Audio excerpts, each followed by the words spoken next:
آج کے ویلاگ میں پاکستان تحریک انصاف والوں کو ایک دلچسپ چیلنج، وہ ایسا کوئی گناہ، ایسی کوئی برائی اور ایسا کوئی جرم بتا دیں جس کا الزام پانی پی ٹی آئی پر نہ لگا ہو، چاہے وہ جرم اخلاقی ہو، چاہے وہ ذاتی ہو، چاہے وہ مالی ہو، چاہے وہ سیاسی ہو۔ ہر قسم کا جرم، ہر قسم کا گناہ، ہر قسم کی برائی، یہ الزام جو ہے ان پر موجود ہیں۔ مگر حیرت کی بات یہ ہے کہ ہمارے تحریک انصاف کے دوست ان کو صادق اور امین سمجھتے ہیں۔ ایک ایسی اصطلاح، ایک ایسا اعزاز، ایک ایسا لقب جو کہ صرف اور صرف رسول اکرم صلی اللہ علیہ وآلہ وسلم کے لیے مخصوص ہے، ان کو صادق اور امین کہا جا سکتا ہے۔ آئیے اس ویلاگ میں دیکھتے ہیں۔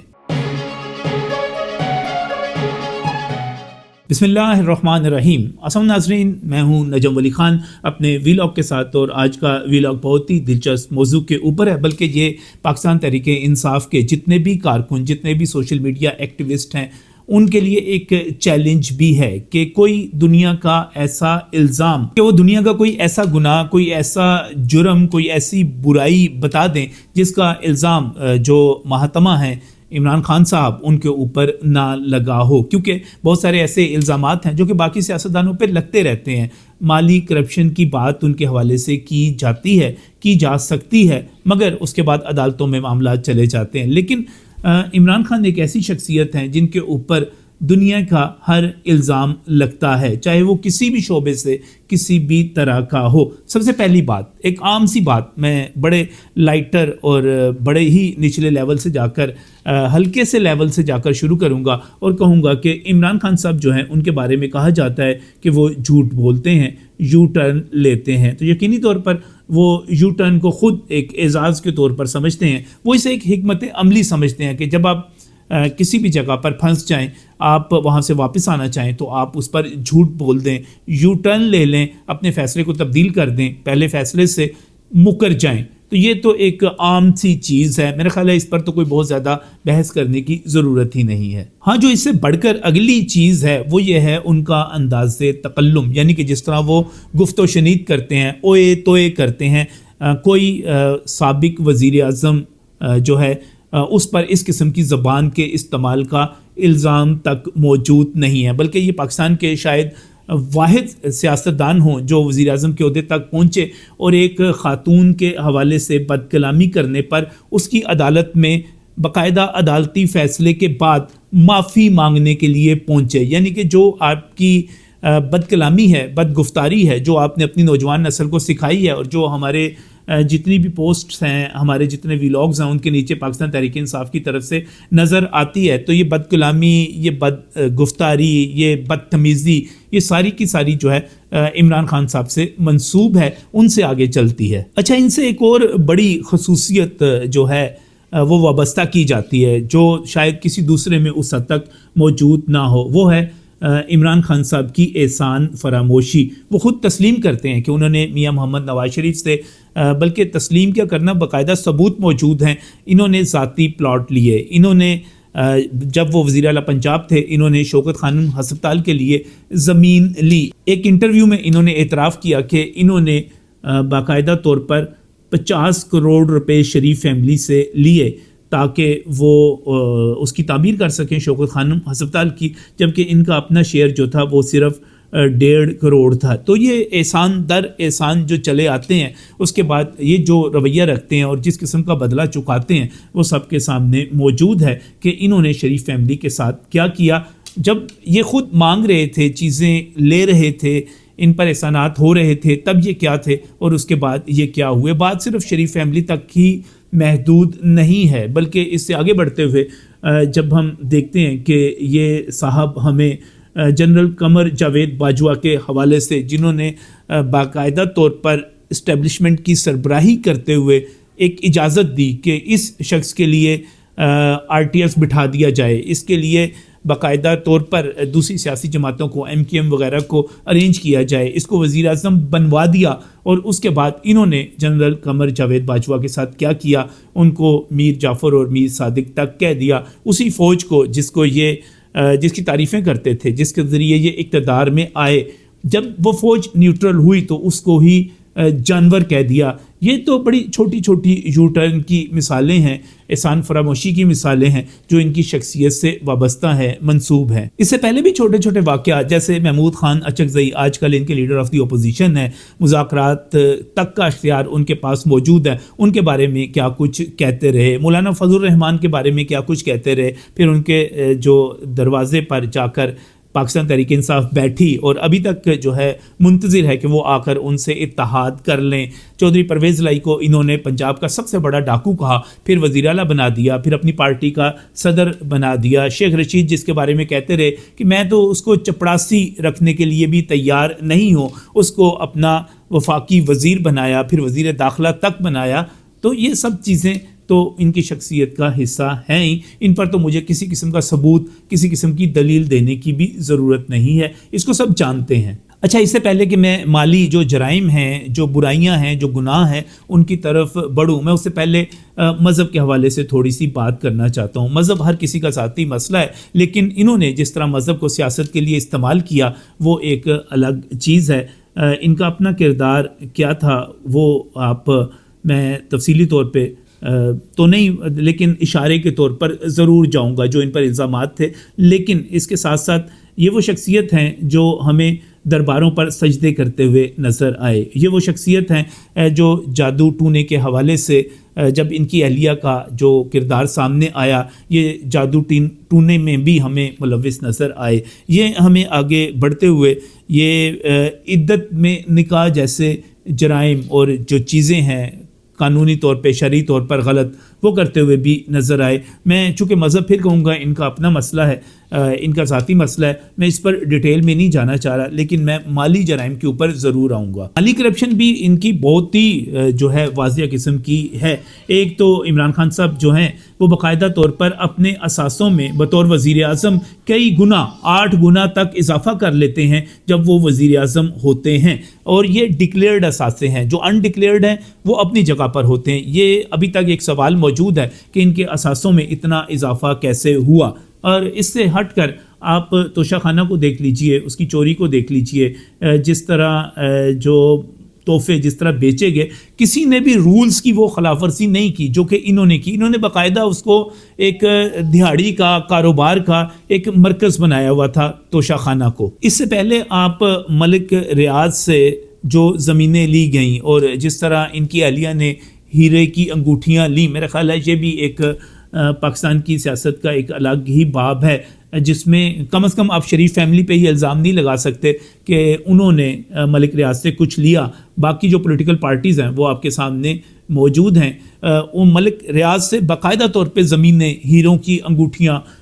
وہ تک لی گئی, اور پھر اس کے بعد ان کا جو سارے کا سارا معاملہ چل رہا ہے. آپ دیکھیے کہ اسرائیل سے, امریکہ سے, انڈیا سے فنڈنگ تک ان کے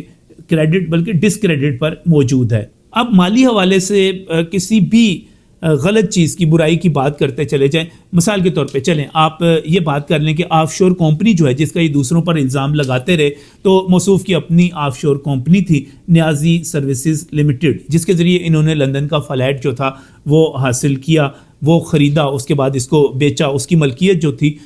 وہ وہاں پر رکھی. پھر اس کے ساتھ ہی آپ سیاست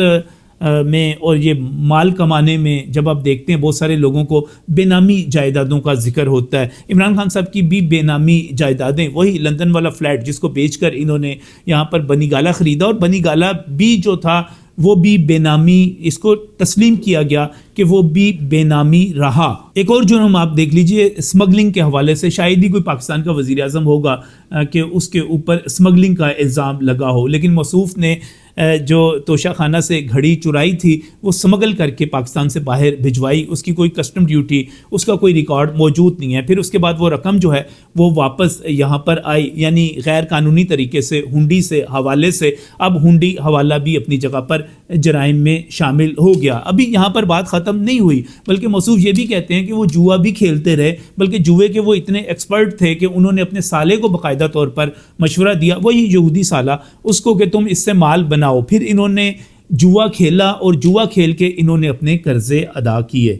میں خان صاحب کے سیاسی جو جرائم اور برائیاں ہیں ان کی طرف ابھی نہیں جا رہا، بلکہ اس سے پہلے اگر بچے جو ہیں اس کو سن رہے ہیں، دیکھ رہے ہیں، تو اس کو ختم کر دیں، اس کو نہ دیکھیں، کیونکہ ایک اور بہت ہی افسوسناک قسم کا الزام جو کہ شاید ہی کسی پر لگایا جا سکتا ہو یا ثابت کیا جا سکتا ہو، وہ ان پر لگ بھی چکا اور بہت سارے حوالوں سے ثابت بھی ہو چکا۔ میں بات کرنے جا رہا ہوں ایڈلٹری کی، میں بات کرنے جا رہا ہوں زنا کے حوالے سے، میں بات کرنے جا رہا ہوں ناجائز اولاد کے حوالے سے، جو کہ باقاعدہ طور پہ امریکی عدالت سے ثابت ہو چکا کہ ٹیریان ان کی صاحبزادی ہیں، اور اسی وجہ سے سیتا وائٹ، جن کا کوئی جمائمہ کے ساتھ تعلق بھی نہیں تھا، انہوں نے اس بچی کو، اس لڑکی کو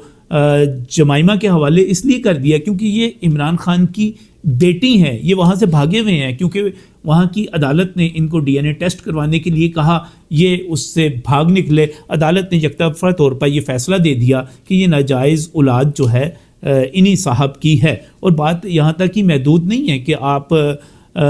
اس بچی کی بات کر لیں، بلکہ ریحام خان کہتی ہیں، اپنی کتاب میں ذکر کرتی ہیں کہ انہوں نے باقاعدہ طور پر